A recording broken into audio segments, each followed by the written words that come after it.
Welcome back, Vicarious viewers. My name is Vicente, and today I'm reacting to the 5th episode of Mindhunter Season 1. I just want to mention that this should not be considered a market substitute, and if you haven't seen Mindhunter, go ahead yourself and legally stream it on Netflix for yourself. Once you do, you can head on back and we can discuss our reactions. I am also reacting to content which is considered TVMA, so if you are not old enough for such content, I suggest you seek out some other videos to watch because this may contain adult materials and adult themes. For the rest of you still tagging along, I've grabbed myself some eggnog and rum, and let's get this viewing party started. Now, I do remember previously they had gotten a win by catching a killer, so they're getting a little bit more support. They've got an ally in Miss Academia. I forget her name. But even after getting kind of a scolding from their superiors, it seems like more people and more money is invested in this, so they are actually getting more support as well, which is nice. What else happened? I do think Holden may eventually have an affair with Miss Academia. I can see a little tension building between them, especially with his distance from his girlfriend throughout all of this, herself a character. I mean, I like her, and I'd like her to stay with her, but they gotta throw some drama in the show, right? Who knows if this actually happened, but dramatization. What else happened recently? Oh, they met a new killer. This one, of course, more disorganized and chaotic than their previous experiences. Someone who didn't really know why it happened. There is no real planning or forethought into it, but they are getting these examples and putting them into new classifications, trying to organize their research and classify these new killers that are springing up in society. But anyway, let's jump into this episode. I am excited to see what happens.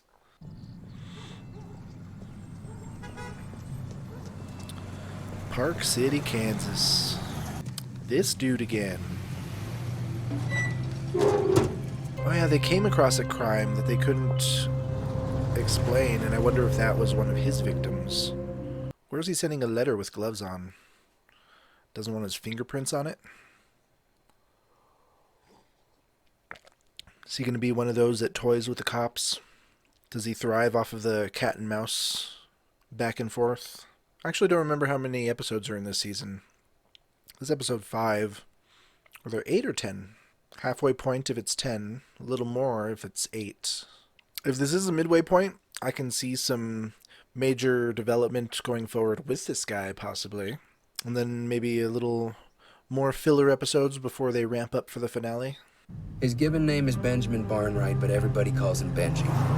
Came back to town just like I told you. Altuna. Benjy was home watching TV the night Beverly Jean was killed. That's what he told us. But you said he was home alone watching TV? That's not much of an alibi. Why? Isn't that what most people do most nights of the week? We're sorry about your girlfriend. How long were you with her? 18 months. We just got engaged. Big step. 18 months? I knew she was it when I met her. I'm guessing not the football team. Got this place for Beverly Jean. You and Beverly Jean ever fight? Sometimes. What'd you fight about? Like Which she one? wasn't as interested in you Like, as you were her? What movie to go to? Any Couldn't nerves around the stand engagement? the prospect No, of sir. her moving on without you? You got this place for her. Did she You like it? killed her. I bought a house for her. Just wanted to So make it pretty ungrateful. when she moved in. Was she saving herself for marriage? No, Well, she didn't sleep with maybe she didn't me. want to wait. Girls like fooling around just as much as boys. Beverly Jean was my First. first. Your first sexual experience? Yeah. So you were madly But in she love. was nice. You weren't her first. He was so excited to have a girlfriend. Did she reciprocate those feelings? Sometimes Rose said I loved him more than she did. When was this? I bet Beverly had poor old pipsqueak Benjy wrapped around her golden triangle. You leaving? Back to Boston. You just got here. Well, until you conduct more interviews, there's really nothing for me to do here. I got a taxi waiting. Cancel it. I'll drive you. There's that affair. Let me take it back. Thank you. So He accommodating, lost it. Holden. I've never seen a guy cry like that. I mean, were you moved? Did you want to comfort him? I wanted him to stop. Did you want him to stop? I don't know, maybe I'm just callous. Try a little harder, Holden. It felt wrong. You know, in all the crimes that we've studied, there's never been an example of a victim being raped, then depersonalized. It's like there's two different presentations of this crime scene. Two different crime scenes. Why were you drinking so much? I was tired of always thinking. Don't you get tired of thinking? No. And it made it easier to sleep with people. How many people did you sleep with? Let's not. You did bring it up. 5? I'm not doing this. Now do you understand why he was so touchy about talking about his girl's sexual exploits? Am I under some kind of suspicion here? We're just Yes. looking at it from every angle. You said they hadn't set a date for the wedding. They were engaged, weren't they? Benjy thought they were. You're saying he made the relationship more than what it was? She let him call her his girlfriend. He got that apartment for her. Yeah, that was the big plan, get her to move in. Was Beverly even sleeping with him? Now and again. You found her attractive. She's a 7. Do you think He was sleeping with her. satisfying It her? wasn't a rape. Benjy finds out, I don't think he was blowing kills her mind. in anger. She'd tell you that? You think she'd, been around? She was fucking you. I'd say she was, open. I don't know if he didn't get it or he didn't want to. Well, he got it, finally. And then he cut off all the parts that were attracting other men. Everyone we interviewed said Beverly Jean was nice, loyal, decent. Because they're being polite. No one's gonna come right out and say the dead girl was easy. If Benjamin felt sexually powerless, he might lash out with the kind of anger we see in this crime. Let's see what Benjamin has to say. You know a lot about this case you're not telling us, don't you, Benjamin? We talked to Frank. He said you made up that part about you and her being engaged. Because he was jealous. Jealous? Why would he be jealous? He's married to your sister. He was always getting her to sit on his lap. Did she want to sit on his lap? Well, she had to, or it would have been rude. Did he try to have sex with her? No, it didn't go that far. It would have He been told us he rude was to not interested. sit in his lap. Beverly Jean was a beautiful woman. She wouldn't do that. Do what? Have sex? She had sex with you. Do you think you satisfied her, Benjamin? Come on, tough up, cop.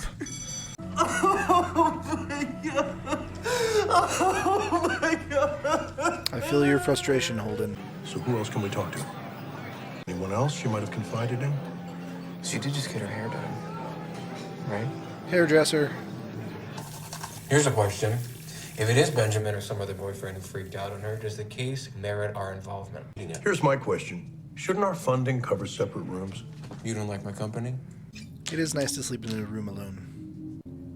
Would you mind sitting on your own bed, please?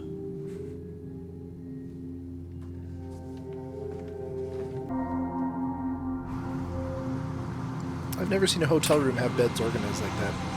Usually always side by side. Frank told us he was with you the night Beverly Jean was murdered. Is that true? Yes. Went out to get us food. How long was he gone?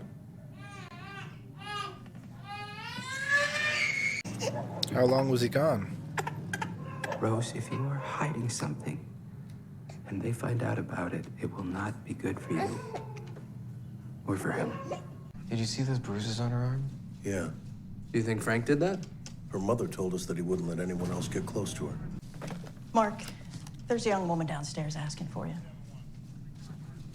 Lucky break. Do you promise my baby will be okay if I tell you what happened? Of course. So you said Frank was not home the night Beverly Jean disappeared. Where was he? Benjy called us that night and asked Frank to come over. So Frank left. He called after 2 or 3 hours, asked me to come over there too. But I told him I was tired. My back hurt, my feet. He said to bring cleaning supplies. But I forgot. Drove over, let myself in. He told me not to get upset. Was he upset? He was calm. My mind started racing. I was worried something had happened to Benjy. Frank said he's fine, but he's done something. Benjamin did something. He said he got mad at Beverly Jean. Frank said, we gotta help Benjamin out of this. We gotta stick together or he's gonna get in trouble. I said, I want to see him. He said, okay. Beverly Jean is in there too. There is blood everywhere. Splashing. I said, Benjy, what have you done? Then he asked me to go get cleaning supplies. When I came back, they had already rolled her up, so they took her out to Frank's truck and drove her up. I had to wash all the blood down the sink, and it took forever. Trying to get it all to go down. Did you see Frank or Benjamin again that night? No. Frank came home early the next morning. Why did you help them? This is just what I've always done. Who killed her? I don't know.